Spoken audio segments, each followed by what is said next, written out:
Welcome to the Author's Corner with H.D. Campbell. As always, I'm your host, H.D. Campbell.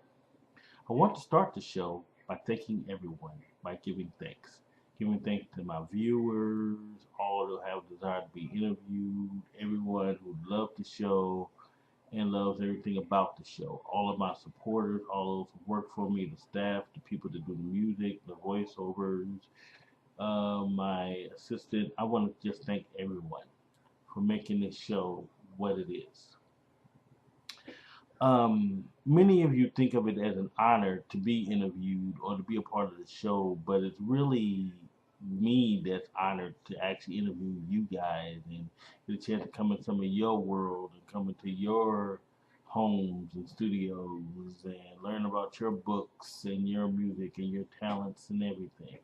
So all of you are a huge blessing, and for that I want to thank you all.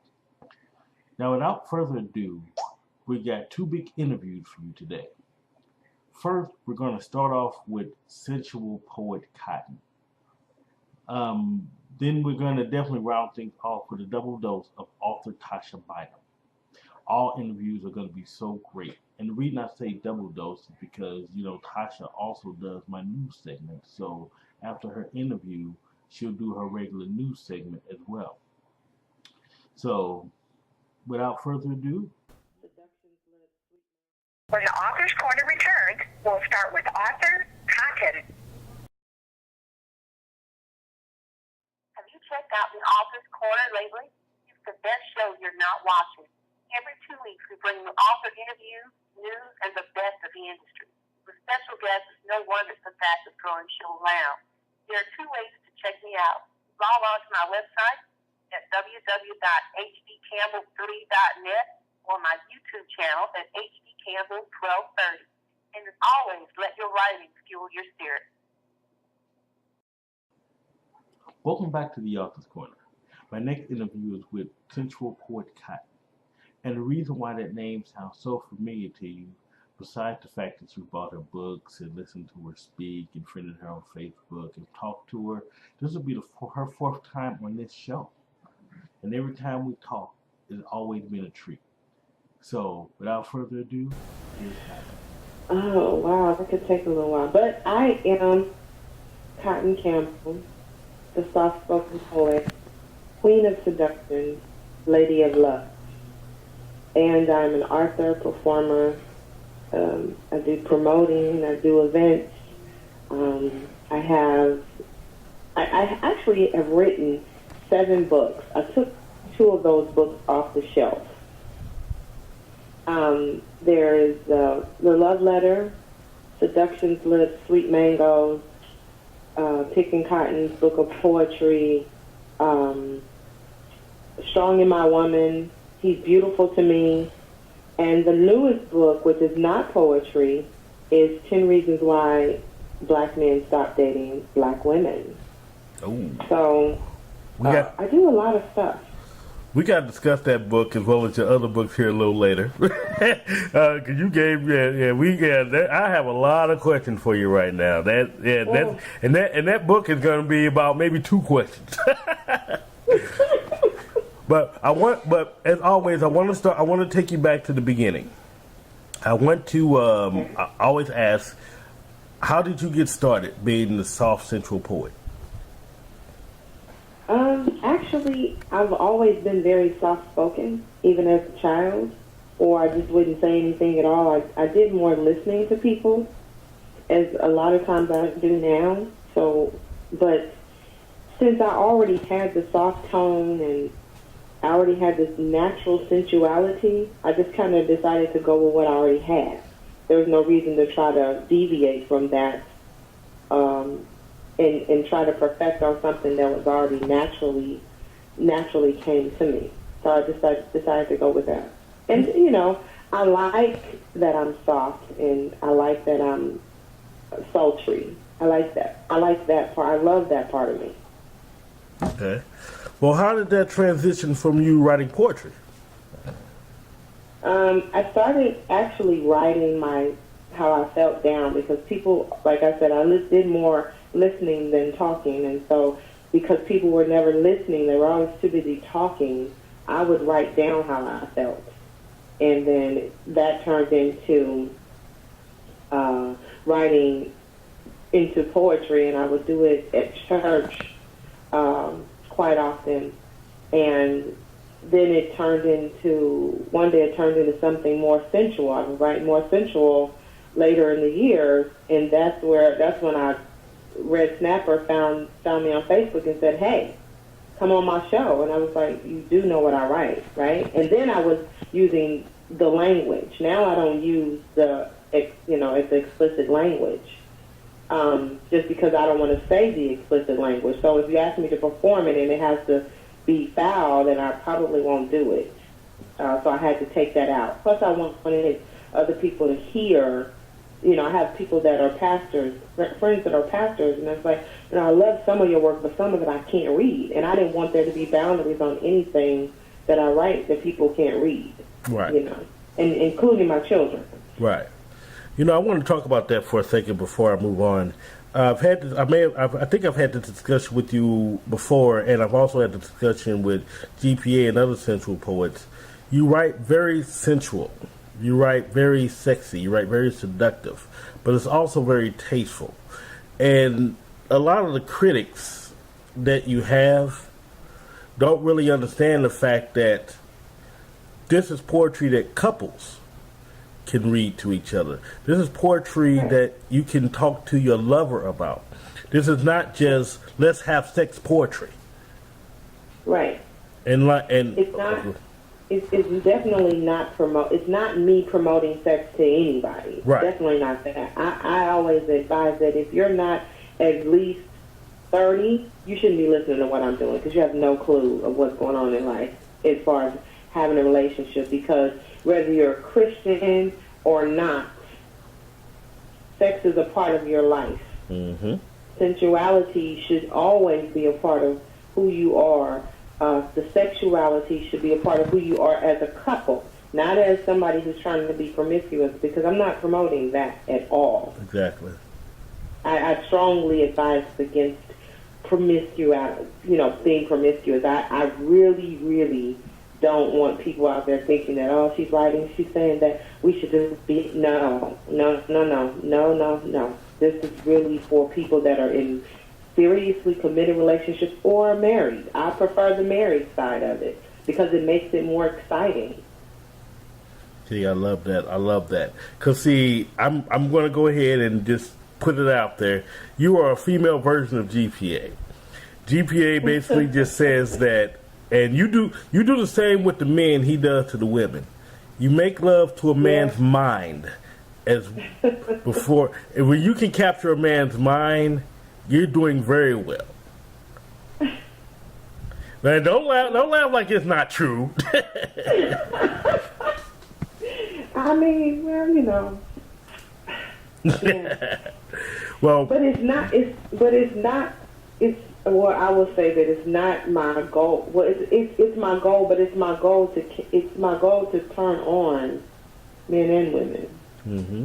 Because if he's turned on, he's going to make sure that she gets her desires met. If she's turned on, she's going to try to fulfill his desires, which means they will always come like this, opposed to I'm just trying to do my thing. She's trying, I like to see people come together in that area and say, I want to please her, I want to please him. Because if I'm focused on pleasing you and you're focused on pleasing me, how can we go wrong? That's it. Absolutely. So, well, now I want to switch gears back. I didn't mean to go off on a tangent like that. My next question is: you was on Red Snapper's show? How did you get into actually start putting books together?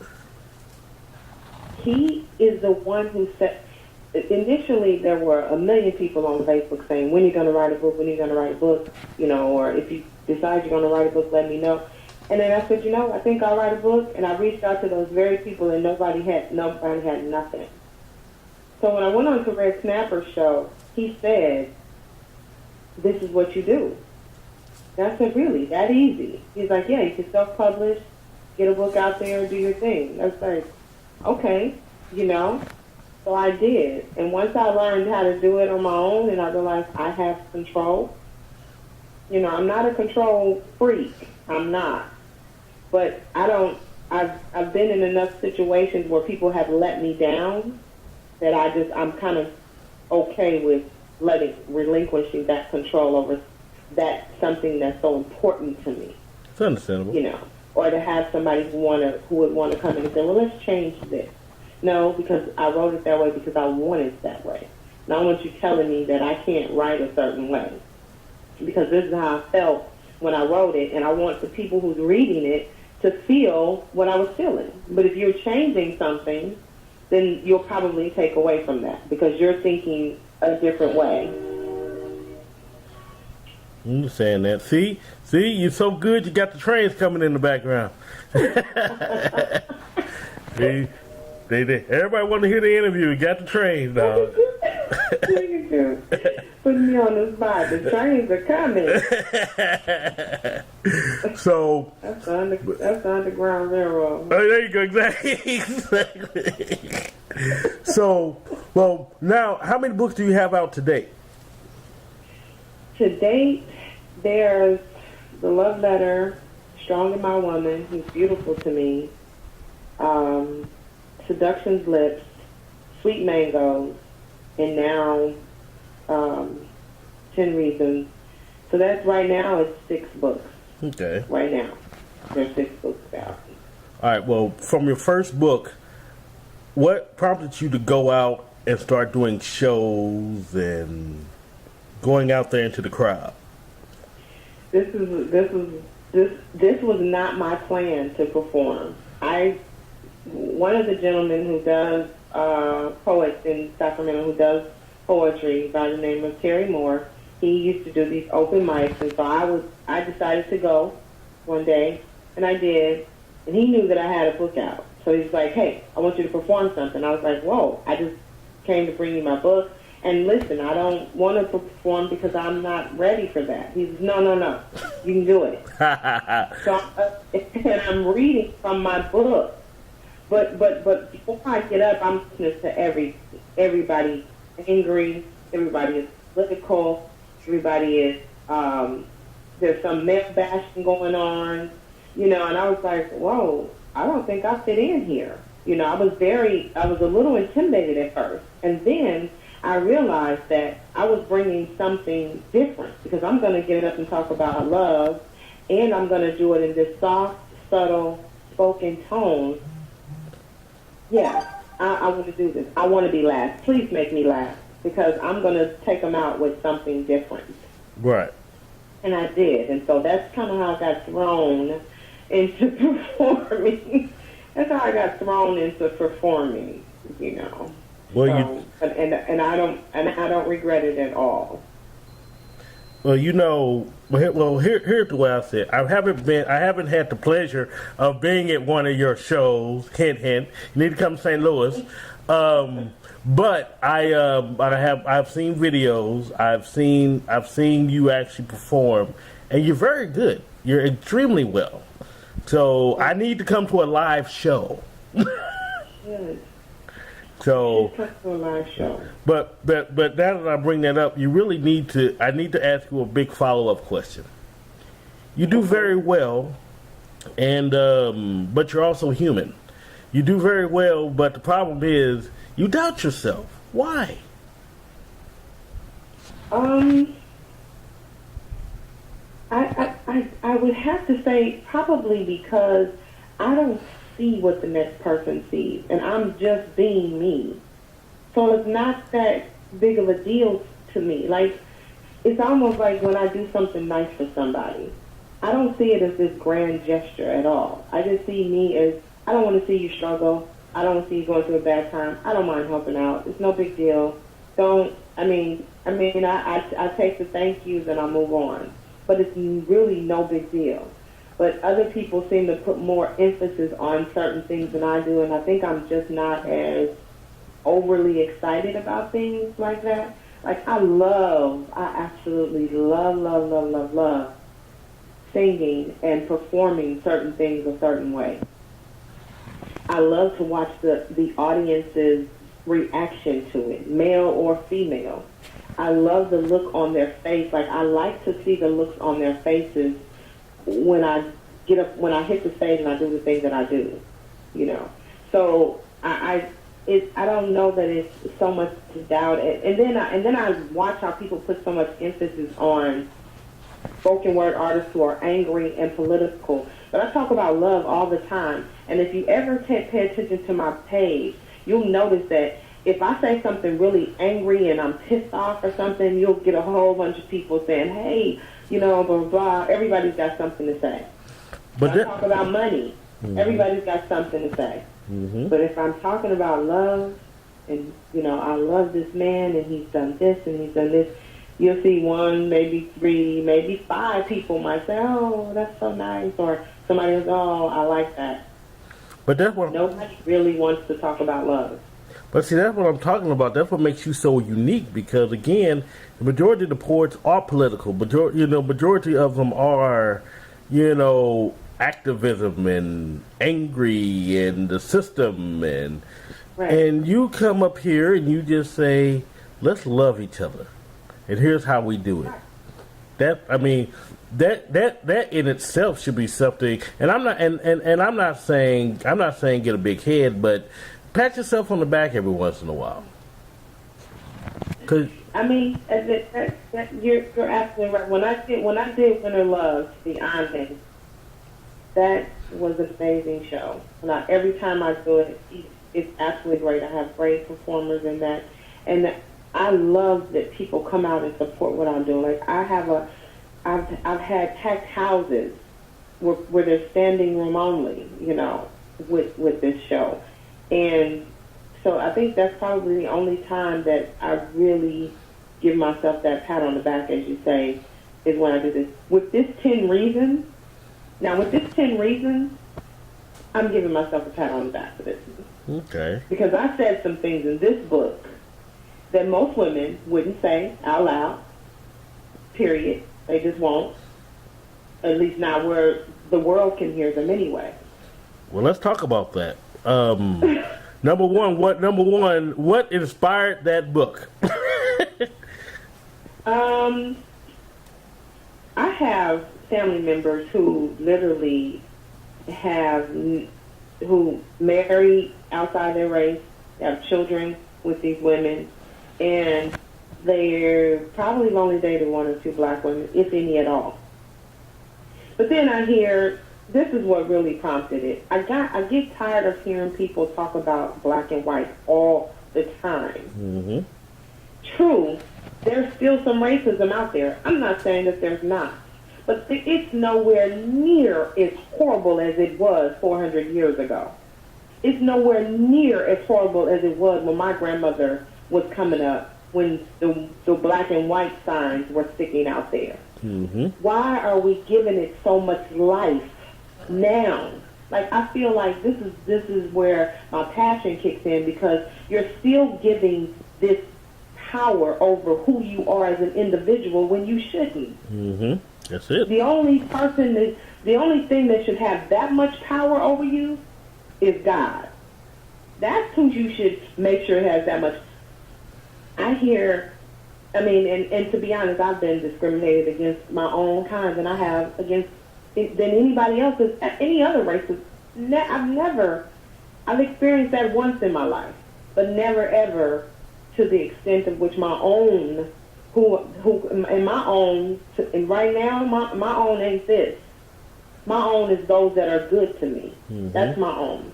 My own are those who treat me well. That's my own. Right. So I'm not claiming this. I'm claiming good people, period. Because there's good and bad people in every race, no matter where you go, no matter what you do.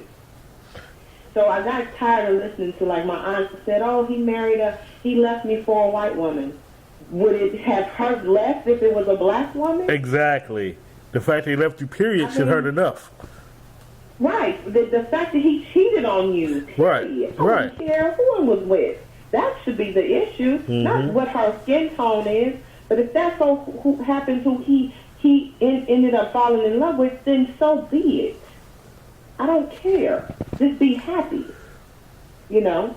but don't in turn hurt me in the process of it. Right. You know, be respectful to me as a woman, not as a black woman, but as a woman, period. That's what it's all as about. As a human being. Yes, it's all about respect. I got tired of listening to women complain about men this and men that, and he's with her because she's this and that. You know, okay, he's only with this other race of woman because blah blah blah blah blah. There's a twist in the book. There's quite a few twists in the book, but I go in on them. Now there will be another book written for the women's side. Uh-oh. But right now, it's I actually had a woman come on my page. One of my supporters, he reposted the book because I'm in UBAW's book cover contest. Mm-hmm. He retweeted and he reposted and he liked it. And she came on and she misspelled my name.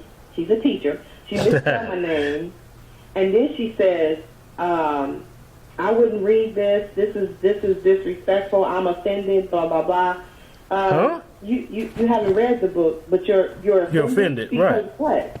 You don't think that there's black men out there that would not date black women anymore, or just have made up their mind and said I don't want to date black women anymore because of? Are you serious? And you're a teacher.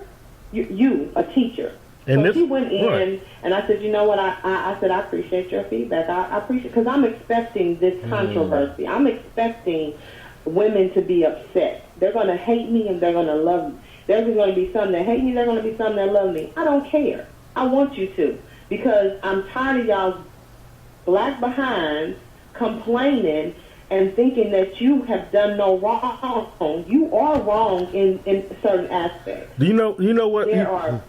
Go ahead. No, go ahead. I'm sorry. Mm-hmm. No, go ahead. I was getting ready to say there are good men out there, and this is where my anger comes in. Mm-hmm. I watched some good men be disrespected and treated badly by these crazy women. Mm-hmm. Now, I'm not totally blaming the women, just like I don't totally blame the men. Everybody's equally responsible in certain aspects of what you do and what you don't do. But for you as a woman to always try to put the blame off on the man, I watched some of my friends and some of my family members do some dirt to men that I would never do. But then I'm watching the men run behind them constantly to kiss their butt. I'm just like, you know what? I don't know what that's like. I ain't never had a man run up behind me, and I'm the nicest, sweetest, most loving woman you want. Instead, I get the opposite. And I get men treating me disrespectfully. But I'm here for you. I got your back 100%. Well, I should be the one you have on the throne all the time. Well, see, that's the problem. It's opposite. You have where you got the good men running after the wrong women, the bad men running after the good women. So, yeah. Which you should spark a conversation. And that's what it's supposed to make women think about. Do I really act like that? Yes, boo, you do. You do act like that. You do. You do act like that. So I'm trying to get them to not only, it's to make them see that, yeah, we are some of us are a little bit this or that. And maybe I should change a little bit of this about myself. So then, because the thing of it is that if you keep attracting the same element, and of course, I'm included in that myself, I had to evaluate it. If I keep attracting the same kind of men, what is it in me that's attracting these men, these types of men? So then I have to change something in me. I'm not quite sure what that is yet. I'm working on it. Okay. Understandable. I'm working on it. I am working on it. Oh, you're doing very good. You'll be truly happy one day. Trust me. I know you will be. I'll be charting your progress. That's not a problem. But switching gears for a second, I want to now talk about what you have going on right now. Right now, I have Kottyn presents a one-man show, Soaking Wet, GPA, as he's the only poet that will be performing. We'll have a band. We'll have complimentary wine, chocolates, We'll have I want to come. a comedian and a singer. So Cool. GPA is the only poet. He's going to do about 30. He's going to do about a half hour worth of poetry, and that's going to be broken down into segments. And then I have 10 reasons right now. I started writing without permission last year. I believe it was last year I started writing that book, and I'm continuing that on. That book I'm trying to decide if I want to have a part 2 to the book. But in that book is the story about my life, basically, and then goes into some poetry. So there's poetry, there's the story, and then the poetry. The reason why, like the poetry kind of sums up who I am now and the different emotions that I'm dealing with now. And the story tells this is why she's at this point right here. So I'm still adding pages to it, and then I'll have it edited so that it'll come out the way that I need it to. Okay. Yeah. All right. I'm very excited about that book. It'll take you through a lot of emotions, and then you'll get to see some reason. And then it still doesn't explain why I am the way that I am today, because the way the book is written and the things that I've been through in my life, I should be a different kind of a person. I should be this angry woman who is male bashing all the time and hates men and stuff like that. That really, yeah. But you know, God has other plans for you and your talent. Right. So, well, you know, switching gears for a minute. Speaking of which, how did from my audience that doesn't know, you and GPA are solid partners in the literary world. How did you guys come together? He said that we were on a show, on Red Show together. I didn't remember it, unfortunately. And I think several months later, or maybe even a year later, he finally saw my picture. I posted it up somewhere, and he was like, "Is this you?" And I was like, "Yeah." So initially, I thought he was just some guy or some poet guy trying to connect with me because I do poetry. Okay, here we go. Somebody else wants to tell me about their poetry and blah, blah, blah. And I kind of had that kind of an attitude about it, but I still was open to it. He was like, "Friend me." I said, "Sure." And I said, "I can't friend you because you have too many friends." He had like 5,000 people, friends on his page at that point. And so I think he deleted somebody so that he could add me as his friend, and we connected from there, away from poetry, kind of, so to speak. It wasn't initially our phone conversations weren't necessarily about poetry. We just would talk about different things, and then one day he said, "Hey, of course I was still doing my thing writing. He was still doing his thing writing, and one day he said, 'Hey, why don't you be my partner?' And I said, "But I'm way out here in California." I wasn't, I was still a little skeptical, because like I said, he is. So eventually I said, "Hey, we should meet because I'm cool with the, at any rate, I ended up driving to Chicago. We met, he was doing the BET poetry thing at the time, and so we went to that, and the rest is pretty much history. Cool. So you guys are doing a lot of shows together. I love watching you guys. Again, hint, come to St. Louis. Come. We've been to St. Louis. We need to make another trip. That's in our that should be on our planner.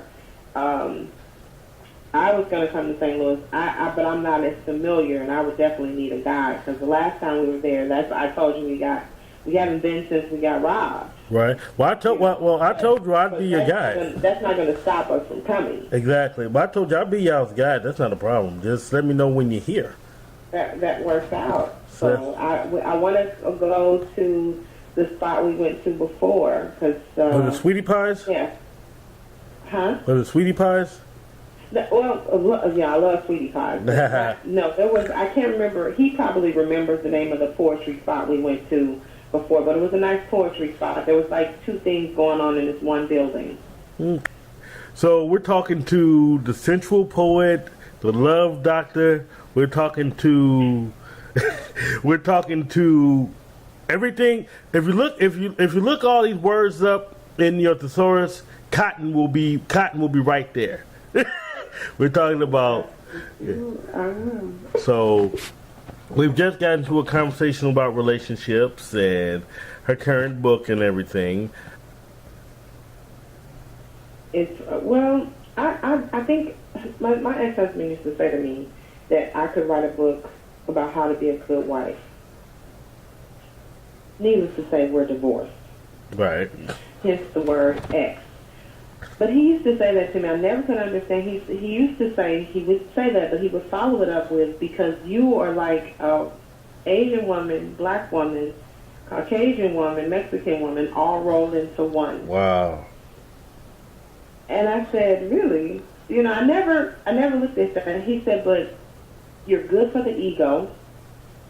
He said, you can cook. You're submissive. He said, and you're a good mom. You know, and I just never looked at myself as being all that. Like I said, people always look at me as being a little more perfect than when I'm not perfect at all. Like, well, is that well, not perfect per se. It's more of they're noticing the good qualities of you. Everyone has flaws, but I guess when people talk about the good qualities of you, you should embrace them. Right. And I understand that. I later learned that there are some people who are comfortable with having chaos. And I don't come with chaos unless you cheat on me or do something wrong. So when it comes to talking about relationship stuff, I love doing that. So I can say it and I can back it up. So I've been through the married life.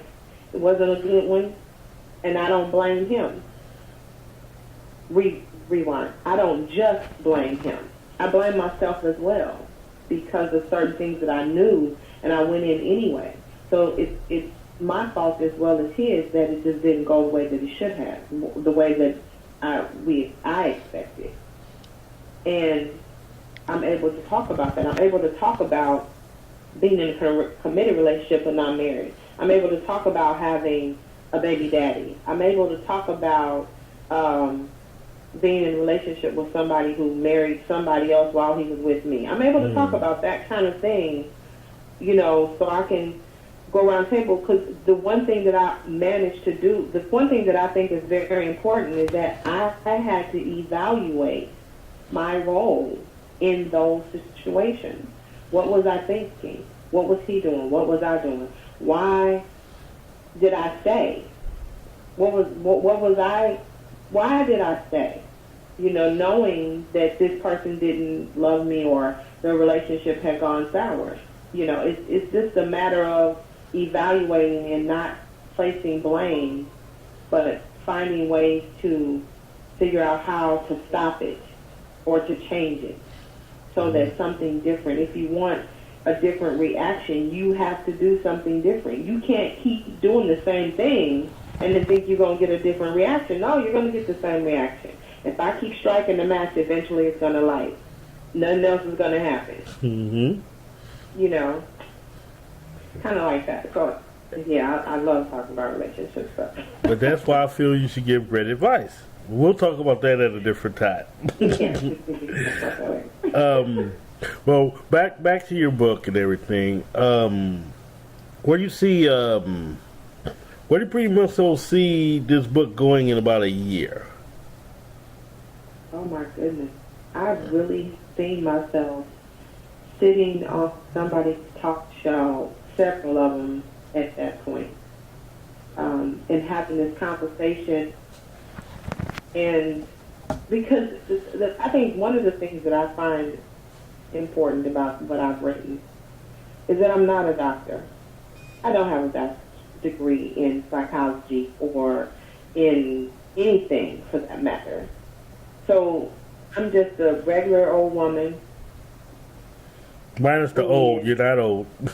Not old like OLD, like Yes. OL. Okay.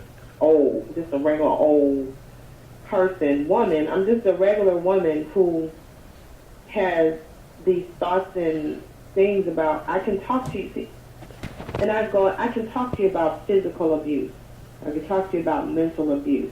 I can talk to you about what it's like to grow up in a household where there's physical abuse and being a kid and having to live through that, then grow up as a woman, and then without permission, I kind of talk about that stuff. You know, to say, if I've never seen anything else as a woman, how am I supposed to know what to look for? Nobody's teaching you that. You know, I had to make all these mistakes and these errors on my own. So when it comes to relationship stuff, I have a lot. I have a lot to bring to the table. So no, I'm not giving it to you from I took some classes and yeah, this is what you're supposed to do based on these classes that I took.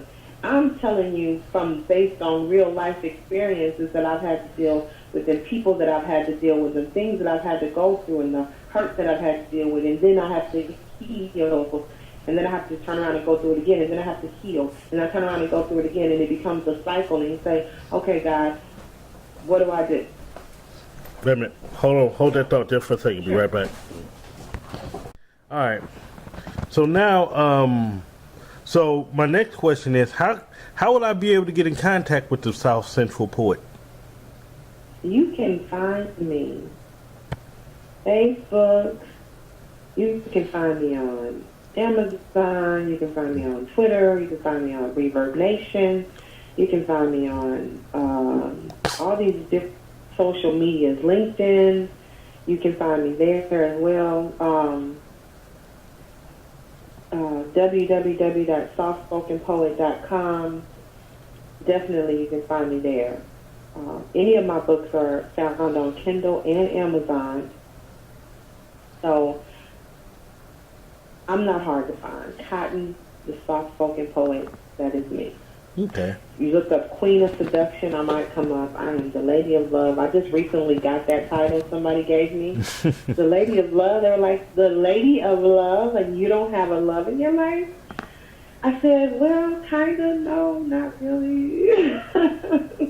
Yeah, yeah. But you've had the experience, so you've got the battle scars. So so you're good. You're good. Definitely.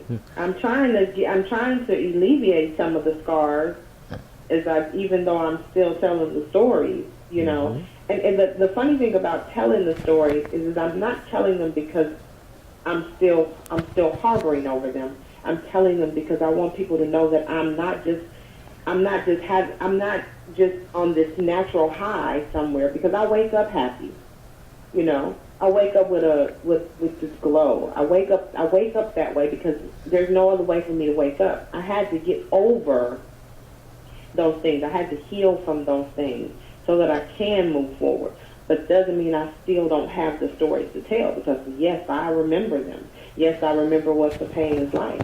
And every now and then, somebody comes along to remind me of what that pain is like because of their actions.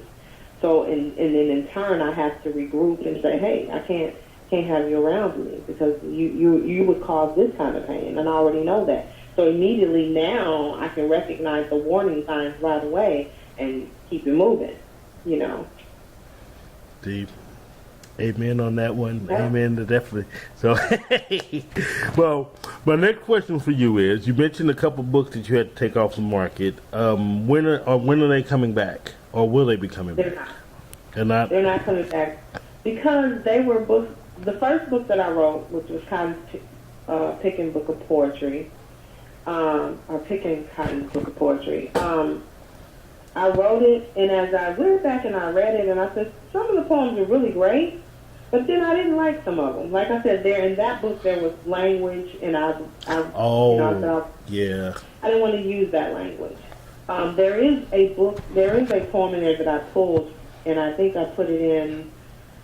I want to say I put it in Seduction, but I pulled it and I put it in one of the books, and it might even be in Without Permission. I can't remember. But the poem is titled "The Many Men of Her," and the poem is about a woman who's seen all these different men, and each man, of course, thinks that he's exclusive, and if he's not exclusive, he wants to be exclusive with her.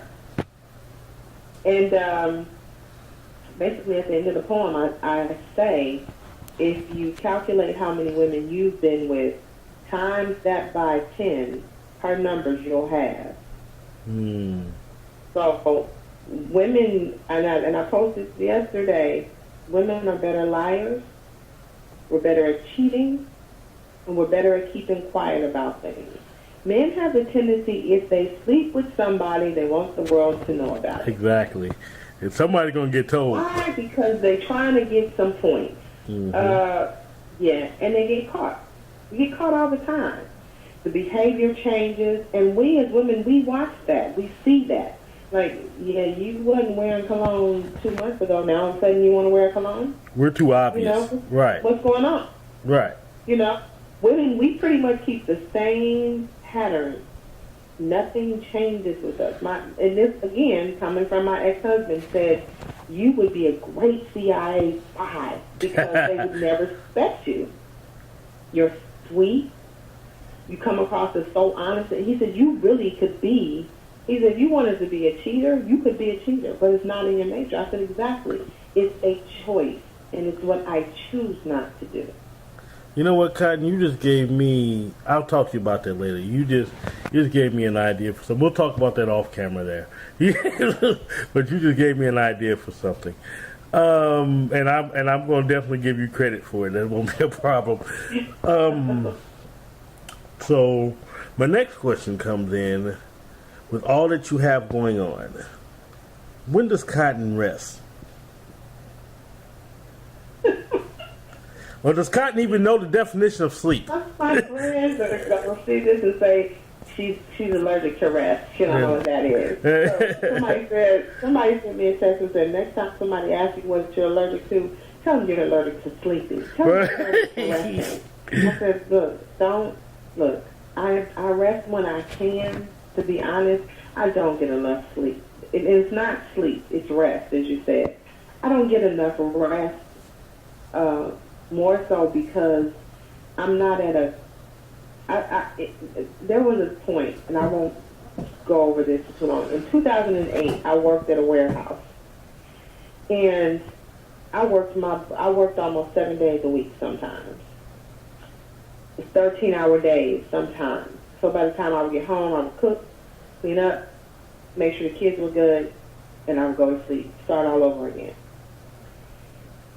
When I got fired from that job, I had to stop moving. And when I stopped moving, now I was in this spot where I had to think about, okay, well, what am I going to do? What do I want? Somebody asked me, what can I do for you? And I broke down in tears. They were like, what's wrong? I said, because nobody's ever asked me that before. Nobody ever asked me, what do I want, or what can they do for me? Nobody ever asked me that. So I didn't even know how to answer the question. I just started crying. The lady was like, what's wrong? I said, nobody's ever asked me that before. I don't know what to say. I don't know what to say. So it becomes, even now, I feel like if I stop moving, then I have to think about me and what I want. And that's a very difficult thing for me to do because my life has been so, even as a young girl, my focus was on my mom because we lived in this abusive house. So I was always concerned about making sure she was okay. And then I had to go to school.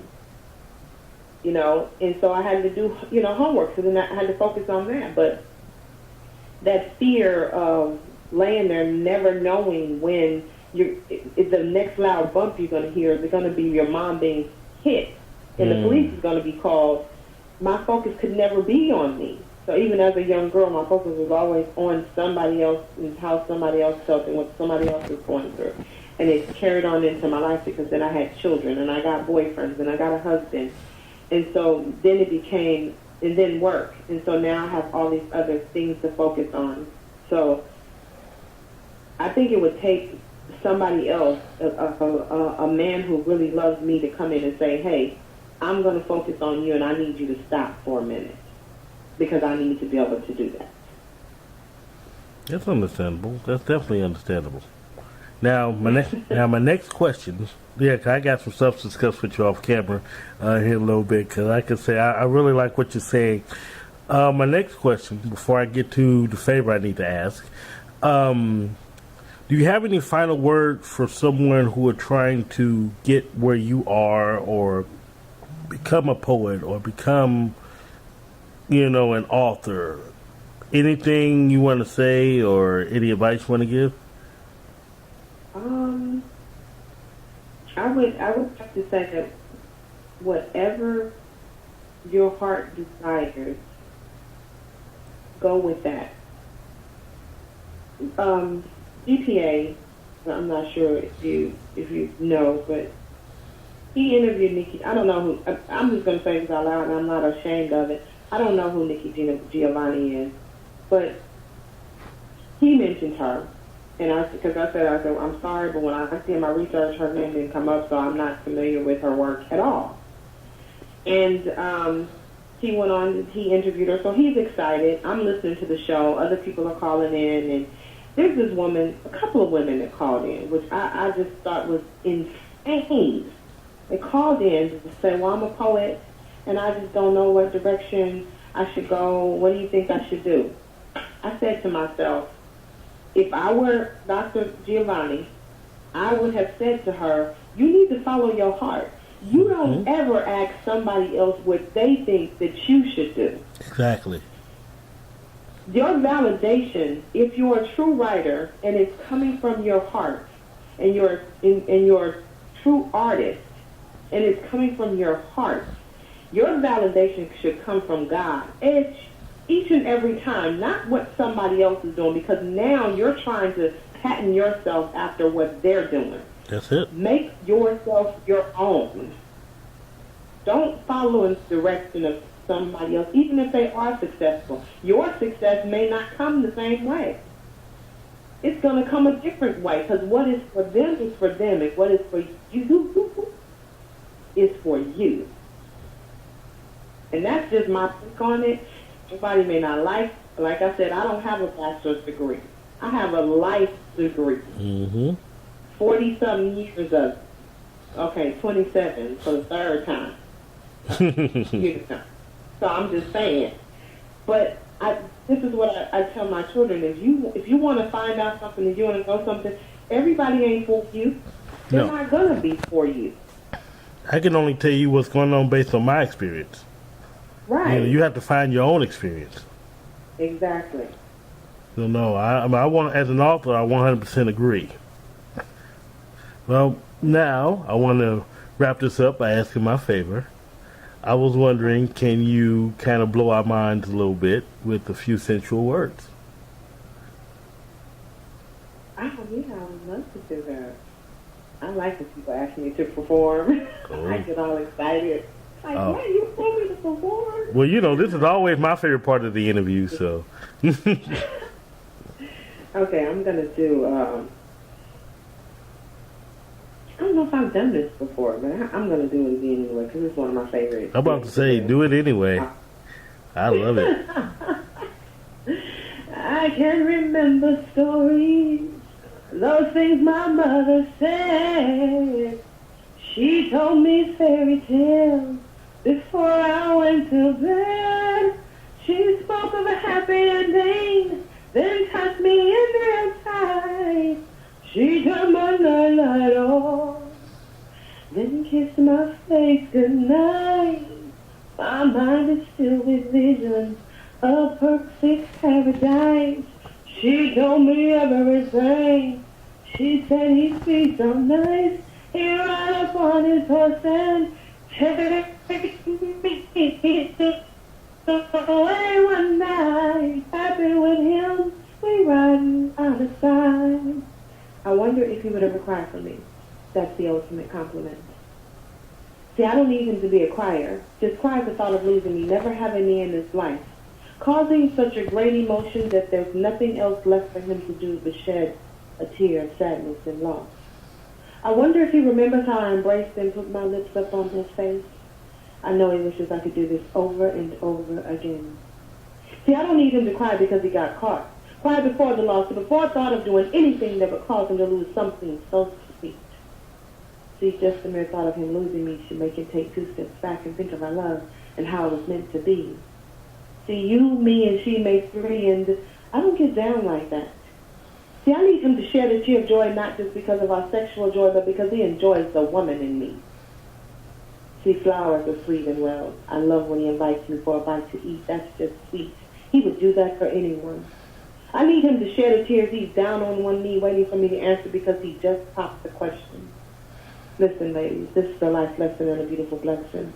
See, only a real man can stand and share the tear of joy, not treating you like you're his toy, but you're his prize, his queen, his treasure unseen. This is the thing. He's strong when you need him to be. I wonder if he would ever cry for me. That's the ultimate compliment. Softly spoken. Excuse me, but I need to go turn my heat down. Thank you.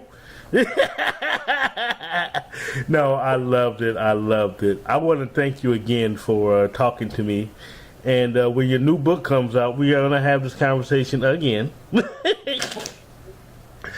So I really appreciate you. I appreciate you. Thank you for having me on. You are awesome. So are you. So awesome. So are you. Thank you very much. That was pretty deep. I mean, I always enjoy talking to Kottyn, and don't forget we'll be talking to her again. So probably this year and a couple times next year. Kottyn is just that type of deep author, and she's always doing something. So, and to learn more about her, you can log on to her website or come to my website.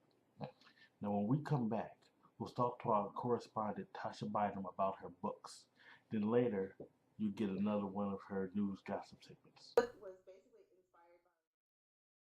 When the Author's Corner returns, we'll talk to author Tasha Bynum.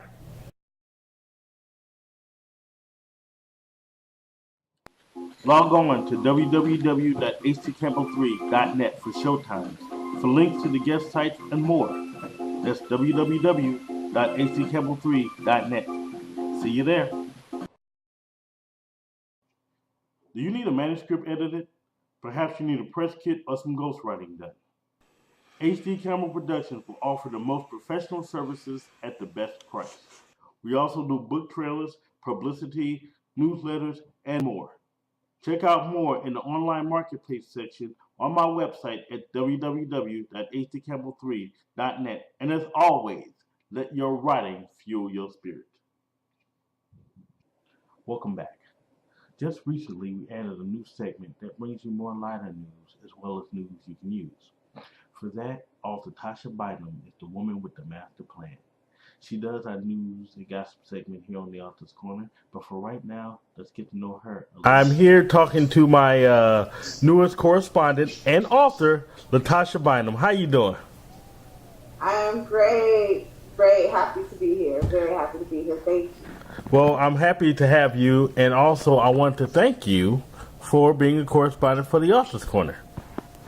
Oh, it's my pleasure. I love celebrity gossip and news, so I'm excited, and thank you for the opportunity. So. Oh, that is no problem. Well, before we get into what you do for the Author's Corner, let's talk about you for a second.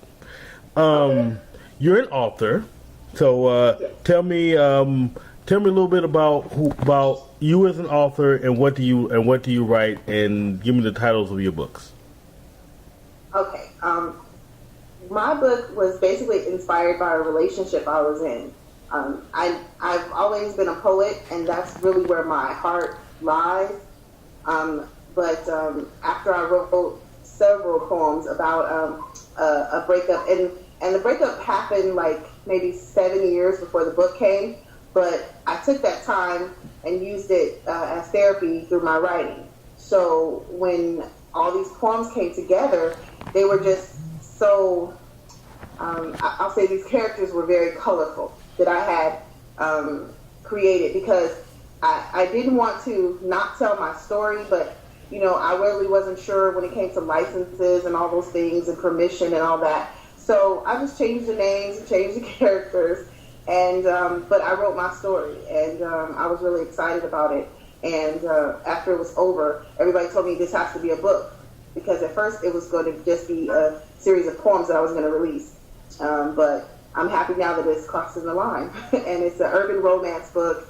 Has a lot of I won't say drama. Well, it does. It has a lot of drama and betrayal, and and you really have to, identify with these characters, because they have to make this decision of, do they go back? Do they forgive the person? How do you forgive someone for everything that was done? So that's what my book is about. You're not leaving any cliffhangers, are you? I am, of course, because I'm playing books. Of course. I think that's kind of the criteria between us authors, to where we have to have cliffhangers, to keep our readers going. You do. You have to keep, them interested, and not only that, but it takes forever to tell a full story and how everything happened. Especially because mine, I want it to be generational, to where one day you'll be reading about, my main character Renee's granddaughters and daughters. It's just going to continue on, because life goes on, and that's what your book should do. Yeah, I love that. So how were you when you first discovered you wanted to be a writer? Oh my gosh, I've always written. I mean, kindergarten, when I was little, I used to write stories and make stories up, and but most of it was poems and short stories. That was really my niche. And when I actually got to 11th grade, I remember a teacher yelling at me. He was a math teacher. And he said, "You know what? You don't want to get anything right. All you want to do is," he's like, "all you like is English." And he was like, "I'm going to come and drag you out of your English class so you can come to my class." I was one of those kind of, rebellious kids, and I would only go to English. That was the only class I really liked. So he would always drag me in there. And, he would come get me. He knew where I was. So he would make me come to the class. I don't know why I call it stereotype, because a lot of times it's true. A lot of writers do not really like math. That's just great. It is my handicap, I tell you. If I have to add something, it's going to be a bad day. I understand something. I understand. Trust me. So who are some of your favorite authors? Some of my favorite authors. It's crazy, but underground artists right now are just they have my heart. So some of the people that I look up to, I like novelist Armani Williams. I like, author Tammy. I'm sorry, I'm calling people. Okay, author Tammy, Lisa Carmen. I was going to call her Tammy like I'm Tasha. She's co-host on my radio show. She wrote a book called Between Two Lines. It's basically about a mixed child trying to come to grips and deal with that. And I don't know, she just taught me a lot about, really a issue that I didn't even know existed with interracial kids. Because I thought we were the ones, as dark-skinned people, I thought we were the ones with all the issues. But yeah, they got some issues, and and I've been enjoying her. But I do enjoy Zane and all the big names too, But as far as favorites, I would say probably it would be The Coldest Winter Ever. That's just the best book I've ever written by Sister Soldier. Ever read. Whoa. By Sister Soldier. Don't tell nobody. I've always had a crush on Sister Soldier from way back when. So, but don't tell nobody. That's going to be our first conversation. I'm going to be like, hey, I love your book, and by the way, did you first conversation. Oh my. So So switching gears for a second, you wear a lot of hats, and you are ever since my first show when I interviewed Keisha Green, you have what I call Superwoman syndrome. And what I say, but I really shouldn't call it syndrome because it's really a good thing. But you're a mother, you're a wife, you're an author, you're a show host. How do you keep it all together? Oh, and also too, you now work on this show. So now, how you keep it all together? I do, and I do YouTube and also. But you know what though? It's not all at once. I think I've been blessed to be able to be like, okay, I can do this today and this tomorrow, and you know what I mean? But I continue to make sure that I give people, my poetry. You're going to get that 3-4 times a week. Same thing with videos. You're going to get, at least 2 videos a week from me on my YouTube. We do a show at least once a week on my radio show. So, it's not all just jumbled together. It's really, it kind of runs its own course. I really am not a scheduler person.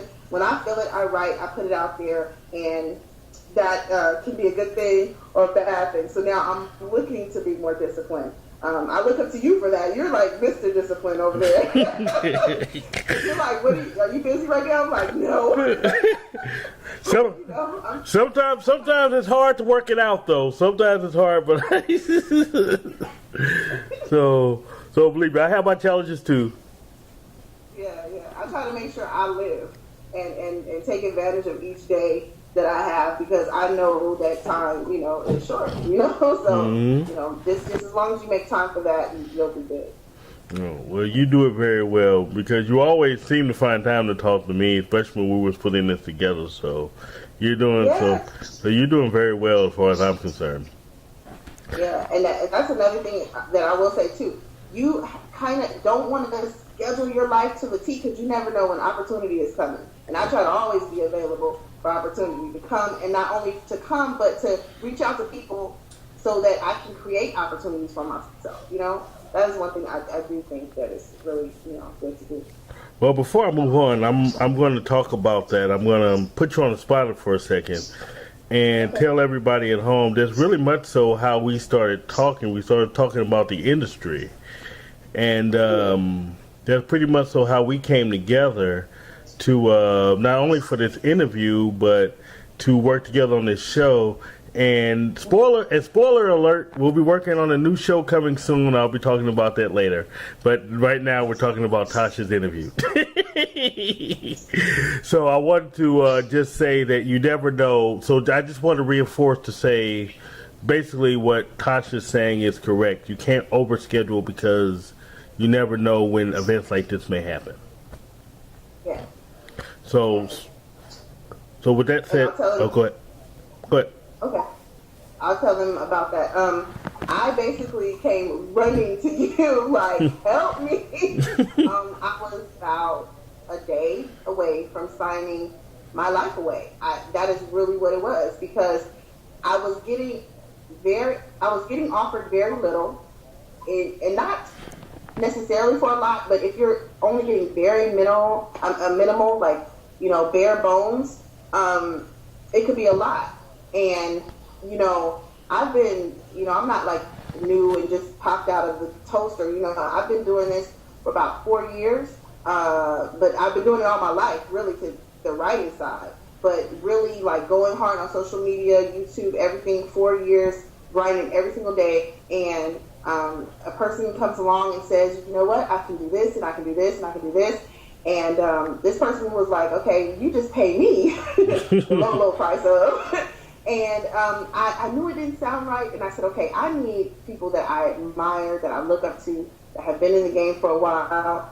And one of the first people was, of course, you. And I was really glad that you're the first person who didn't only tell me to pray about it, but you also said, but let's think about it. Let's see if this is really, really what it is. And you broke it down, and that was awesome. So, thank you again. Well, no thanks needed.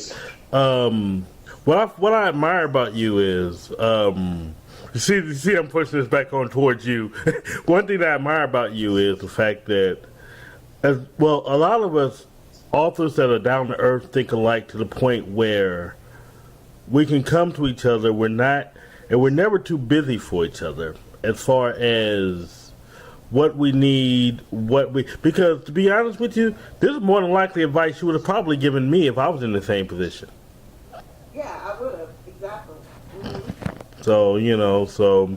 So in that respect, you owe me $155. Inside joke, but that's an inside joke, guys. We'll we won't get into that one, but but I'll expect my check in the morning. I'm telling you, I owe you a few $155, right? Right.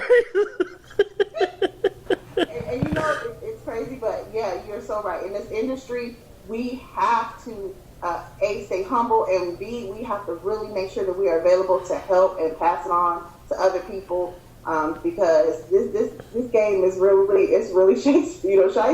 Like they say, it is shiesty, and you have to make sure you have a good team. Period. That's it. Absolutely. Yeah. Well, thanks to you, I'm actually adding to my good team. So, but I really appreciate that. But we'll get into the show later. I want to switch gears for a second. I want to talk to you about your radio show and your other projects. Tell me a little bit about those. Okay. Well, Artist Conversation and Artist Connection. Those are both under like our umbrella. It's Tasha and Tammy. We're called Tay and Tay. Artist Conversation. Yeah. I've met Tammy, social media, once again. I met her through there, and I was telling her how much I loved her book. She's the one who wrote the Between Two Lines. She was like, you know what, we both have this passion for new artists and getting them out there, getting their work out there, getting them promoted. And at the end of the day, really getting people to invest their money in good music. I'm a music lover. She's a music lover. So it was just like, let's just do it. And when we started, we did open mics and just got the artists out there, got people who had never performed before, never talked about their projects, and they were just, just so happy to do anything. And now we're interviewing people who, are best friends with like some of the greatest and really on their way to being greats too, We just got a young guy who confirmed, and he's in a duet with Usher. I mean, wow, so that's cool. We are really getting, a good buzz going there. So I'm excited. We're gonna have you on there too. Hey, I'm ready. I'm going to get out of my shyness and start coming in front of the camera and start talking more. So I promise you that. So you have this, and you have the radio show. How long have you had them? Oh, my radio show started last summer. It premiered in June, and then my YouTube started in 2010. Yes, 2010. Okay. Mm-hmm. And on there, I do two things. On there, I have really, really bad insomnia, like a lot of people. Join the club. Recently, I was related to diet. Okay, I really did learn that, but for a long time, I thought that it was, just the way I was made, and so I really got into relaxation and helping people relax, because I'll tell you, I was a little leery about the people who were doing this meditation stuff, because I'm a Christian, and I was like, I don't want nobody doing no voodoo stuff. Right. I decided to make videos for people, and when you go to sleep, it's not a bunch of mess being told to you. I tell you about my experiences, about my life, and I do play with songs on there. Right. And people love it. I'm telling you, it literally was one of those knee-jerk things, not knee-jerk, I'm sorry, ironic things, because one day I just noticed I had a ton of salt, and I said, I wonder how relaxing this would be. And so, to do a video like that. So I did that video, and that's my highest requested. People call me the Salt Queen, and that's what I do on there. So that's one side of what you'll see me do on YouTube. The other one is my vlogs. I make really silly, crazy vlogs that are just regular, speaking voice, and I'm really proud of those, because those are me. That's when I'm Tasha. I'm like being completely me. And another one Well, it's the same thing, but I wanted to tell you about the whispering side of it and the hypnosis stuff. Well, it's not hypnosis, but meditation. Okay, I was really happy because Channel 7 did an exclusive interview with the creator of what we call ASMR. So ASMR actually went from a little bitty corner in YouTube to us having, millions and millions of views and followers and stuff. And I was just really happy about that. So I was happy. That's wonderful. I wasn't on it, but I'm glad I Hey, but that's still wonderful, though. That's cool. So I love that. See, you're doing big things, but you're part of big things. That's a wonderful thing. And everything everything you do helps your brand a lot. So. Yeah, exactly. I'm like, okay, if they can be on, Channel 7, I'm like, can I at least get on BT? Exactly right. Hey, we're on our way there. We're definitely on our way there. Don't even worry about that. Exactly. So what's the name of your YouTube channel? Tasha 77. Okay. You can look me up. You can even put in Tasha Salt, and I'll pop right up. Cool. I'll let everybody know to subscribe there. Definitely subscribe there. So, my next question is, you've taken on a new job lately. In fact, you're taking on a new job with the Author's Corner. Can you tell people a little bit about that? Oh, yes. Okay. On the Author's Corner, I will be the new correspondent giving celeb news and just really world news too. I want to mix a little bit of real news in there because sometimes people get a little irritated with it just being all the celebrities and stuff. So I'll put a little bit of world news in there, but I'll tell you, I love gossip rags. I'm that girl that reads all of them. And so I will not tell you anything that's over 72 hours old, because to me, if it's not new, if I heard it 10 years ago, I don't want to hear it. So I put an expiration date on my gossip. I always stay up, and I look forward to sharing all that with you guys. Well, I look forward to definitely your first, which we'll be taping here soon. I'll definitely looking forward to your first segment. We know you're a married woman, so don't get offended when I ask. But how can I get in contact with you if I need to get to know you better? If you wanted to get to know me better, you can always find me on Facebook. That's where I am all the time. It says, I have a long name, Author Tasha. You type that in, and then it'll say Author Tasha Bynum Marchand, and you'll find everything you need to know. And I talk to everybody. I'll say hi to you. I'm very approachable. Don't be disrespectful, and we good. Remember, I said married woman, key word. Hey, I have a very crazy, jealous husband. You can always not only talk. We can network. We can find out how we can help each other or help somebody else. Yeah. Okay. And where can we buy your books? I would prefer if you buy my books for me. Amen. For real. Like, I did publish my book through Create Space, but I always have my own book right here with me, and it has my little face. Bring that up a little bit. There we go. That's what I'm talking about. Yeah, that's it. Cool. So now, my next question is, I usually give the final word to my authors. Any words of wisdom, anything you want to say to anyone trying to get where you are, anything, just it's your world. So Okay. Awesome. Okay. Well, first I will tell you that it is not a clear path, like a straight away road that leads to success. I know I'm on the path. I know HG's on the path. But you have to celebrate those daily successes. The stuff that comes along the way too. Don't get caught up with where you're going to be. I was so caught up in where I was going to be that I didn't pay attention to right now. And I want you guys to really pay attention to the right nows. Enjoy them.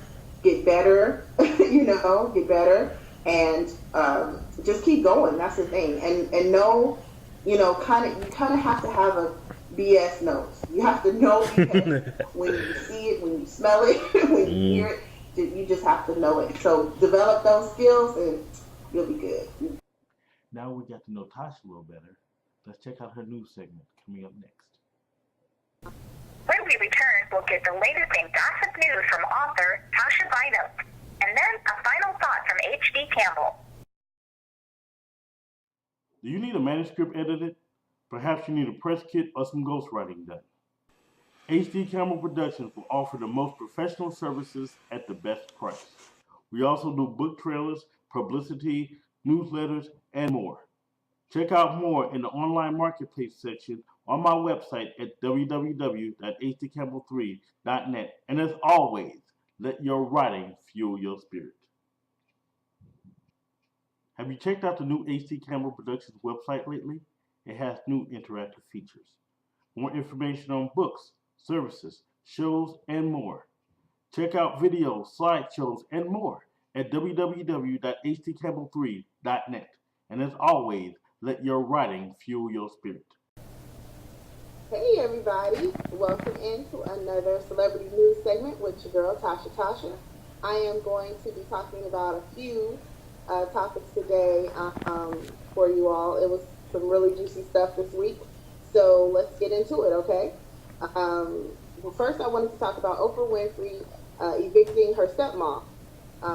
Basically, Oprah Winfrey bought her stepmother a house, a $1.4 million home, when she married Oprah's father.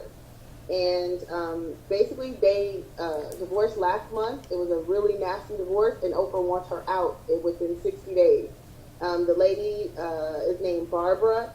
She was at the court building. She was saying that's been her home for 14 years. She doesn't understand why Oprah's doing this. She's a billionaire. And why can't she just have the house? But anybody who knows, if you're in my daddy's house and you're not with him no more, you gotta go. So sorry, she's saying that she wants to she was reminiscing, saying that all her memories are there. I'm like, well, just pack them up and get on out because it's time to go. You have to vacate. And the judge agreed, but he did, I think, give her a stay. I'm not really sure about that, so I have to check. But I did read somewhere where he had given her a stay to stay a little bit longer in the house, but she still has to get out. And that was just because she has to get her things. He wasn't like letting her stay any longer. So basically, she has to vacate 60 days, and Oprah is not changing her mind on that. The next thing, and I had a question for you guys for this one.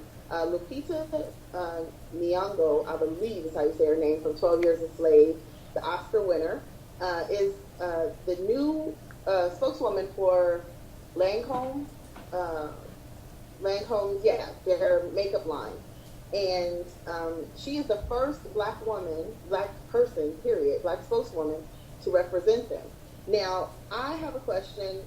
Well, first, she said she was truly honored. She loves the line, and she can't wait, to get started and all these things. But my question for you all is, would you be, in 2014, would you be the first black spokeswoman for a company? To me, if they haven't found any other black women in all this time to represent them, that seems a little, seem like they really weren't trying that hard. Because you have to remember, I mean, you could go way back to, Lola Falana and all those beautiful women, Diana Ross.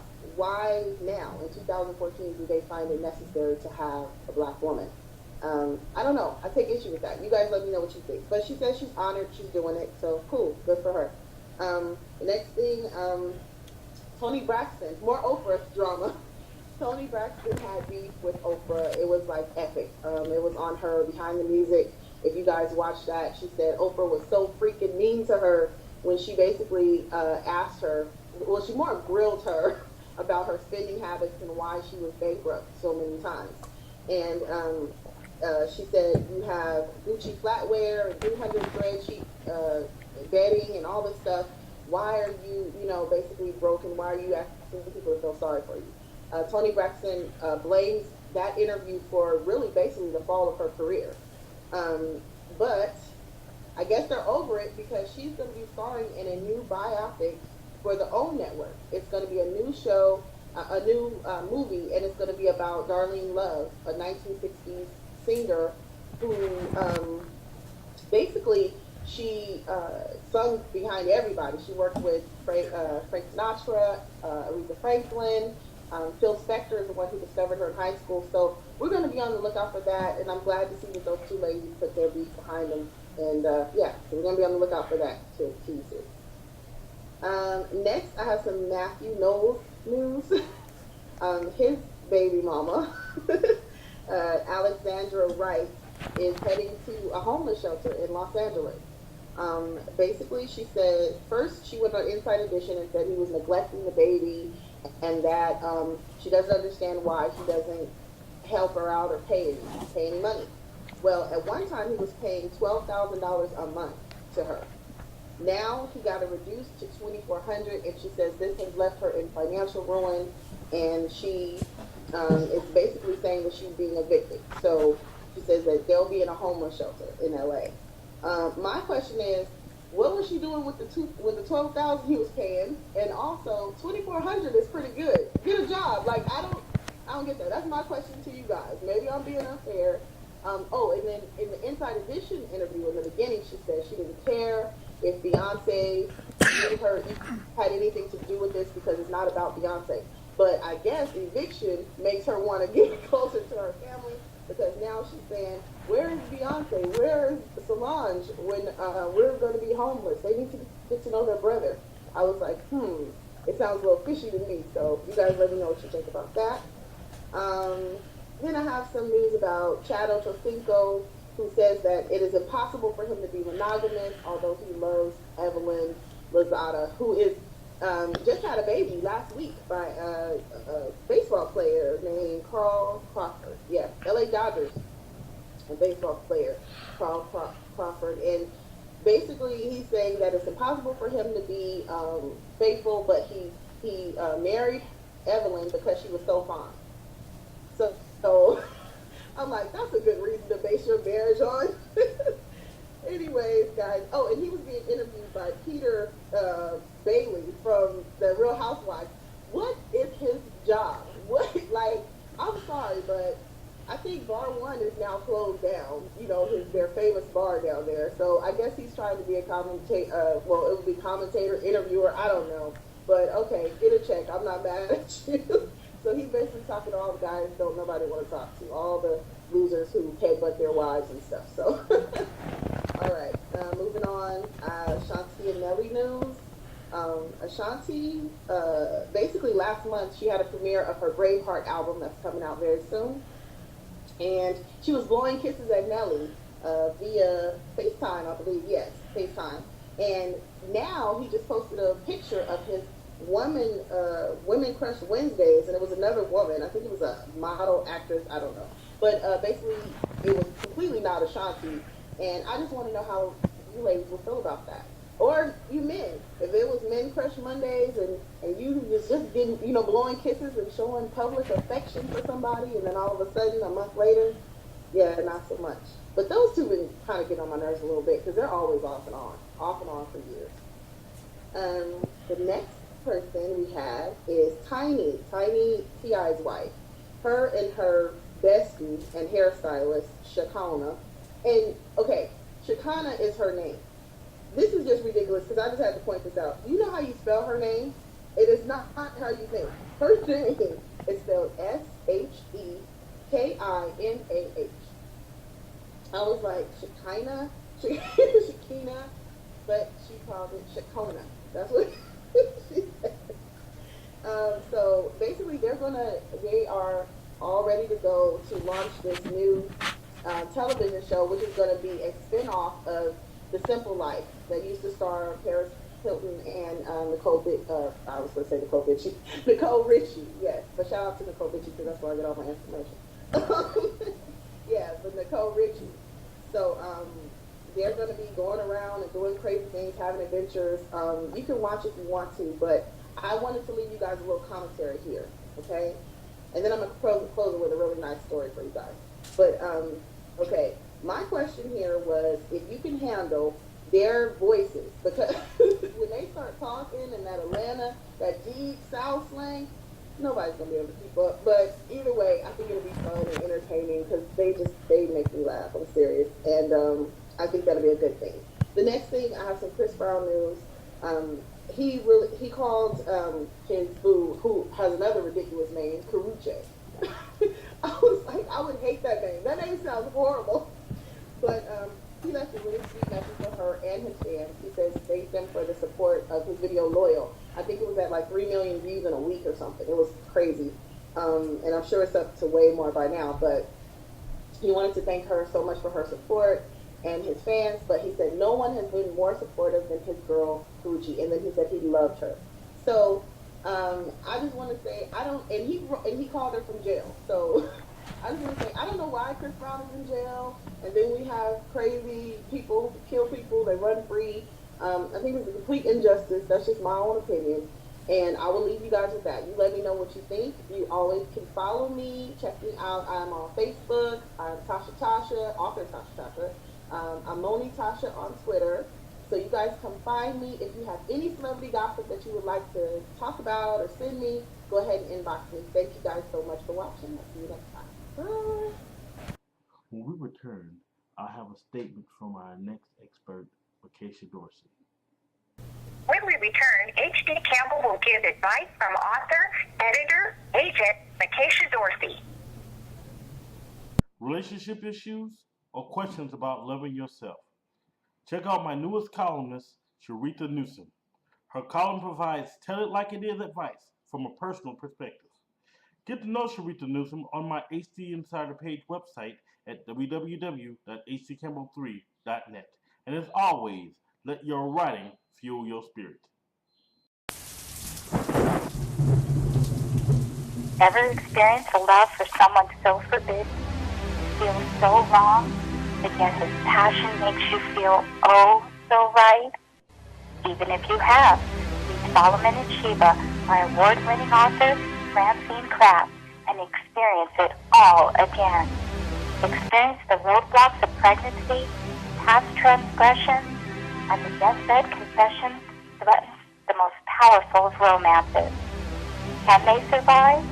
By Solomon and Sheba from your favorite bookstore, Amazon, and BarnesandNoble.com.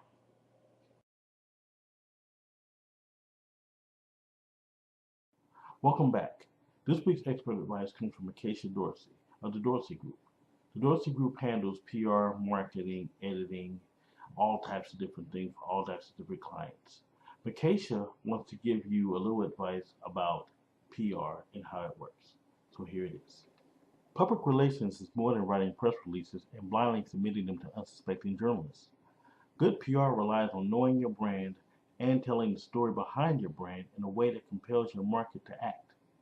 Great PR is rooted in relationships. That means getting your story in front of those leaders, decision makers, and buyers who will tell others about your product, garnering word of mouth marketing that will increase brand awareness.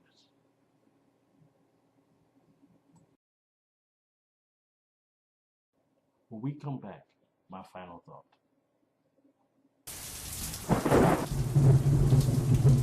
Ever experienced a love for someone so forbidden, you feel so wrong, but yet his passion makes you feel oh so right?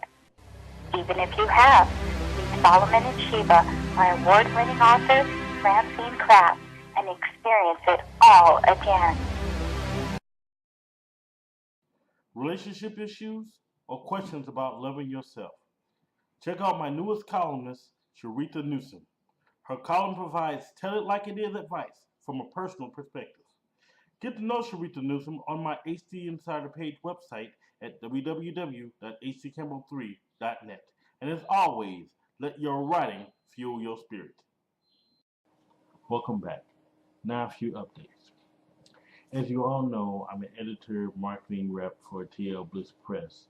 Well, first I need to let you know that TL Bliss Press is changing its name to KTF Press. My role will not be changing, however, but the name will, and we're going to have a lot of great exciting things for you.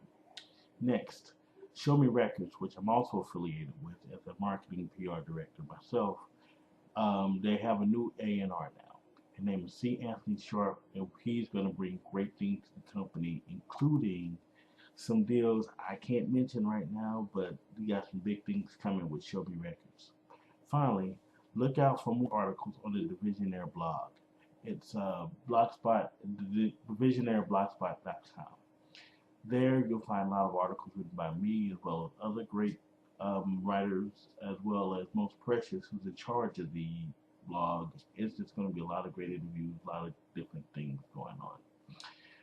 Well, that's it for the Author's Corner. We went a little long today because we had such a lot of great interviews. Plus, I wanted to do an expanded show, and also be on the lookout for more different. We'll be on the lookout for another show coming here in another couple of days. I want to do expanded shows, just give everybody a chance to experience the Author's Corner. Well, check out the next episode where we'll have two new great authors, great interviews again. Thank you, peace, and as always, let your writing fuel your spirit, and God bless.